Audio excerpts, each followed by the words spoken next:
তেল সংকট কাটছেই না চুয়াডাঙ্গার পাম্পগুলোতে। লাইনে দাঁড়িয়ে পেট্রোল পাওয়া গেলেও মিলছে না ডিজেল। তেল পাম্পগুলোতে বরাদ্দ বাড়িয়েও সংকটের সমাধান হচ্ছে না, বেড়েছে কৃষকদের কষ্ট। ক্ষেত খামার ফেলে তেল পাম্পে এসে ডিজেলের জন্য ঘন্টার পর ঘন্টা লাইনে দাঁড়িয়েও মিলছে না এক ফোঁটা তেল। ফুয়েল কার্ড কৃষি কর্মকর্তার প্রত্যয়ন কেবল কাগজেই। কৃষকদের দাবি, আগের মতো এজেন্সি পয়েন্ট, ডিলার, পাড়া মহল্লায় ডিজেল বিক্রির ব্যবস্থা করতে হবে। ফিলিং স্টেশনে কর্মরত চুয়াডাঙ্গার দর্শনা থানার ওসি বলেন, পেট্রোল ফুয়েল কার্ডের মাধ্যমে দেয়া হচ্ছে। আপাতত সবাই নিয়ম মেনে চাহিদা মতো পেট্রোল পাচ্ছেন, তবে কৃষকরা ডিজেল ঠিকমতো পাচ্ছেন না।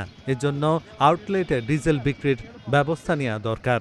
চুয়াডাঙ্গার 4টি উপজেলায় 22টি ফিলিং স্টেশন রয়েছে, যেখানে ঘুরলেই দেখা যাবে ডিজেলের জন্য কৃষকদের হাহাকার।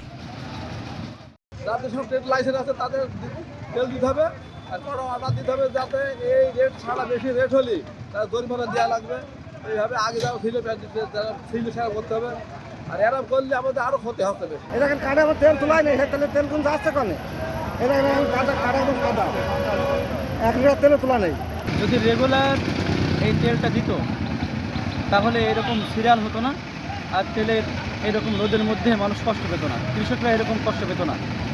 যদি প্রত্যেকটা পাম্পে প্রতিনিয়ত প্রত্যেকটা দিন তেল দিত তাহলে কৃষকের সুবিধা হতো তেল নেওয়ার জন্য, এবং তাদের যে চাষবাসগুলো আছে এগুলো করার জন্য সুবিধা হতো।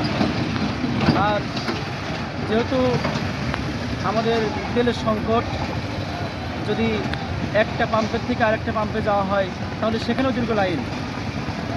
এই লাইনটা যাতে রেগুলার যাতে তেলটা দেওয়ার ব্যবস্থা করা হয়, সেই জন্য আমাদের এতে উদ্যোগ নেওয়া দরকার।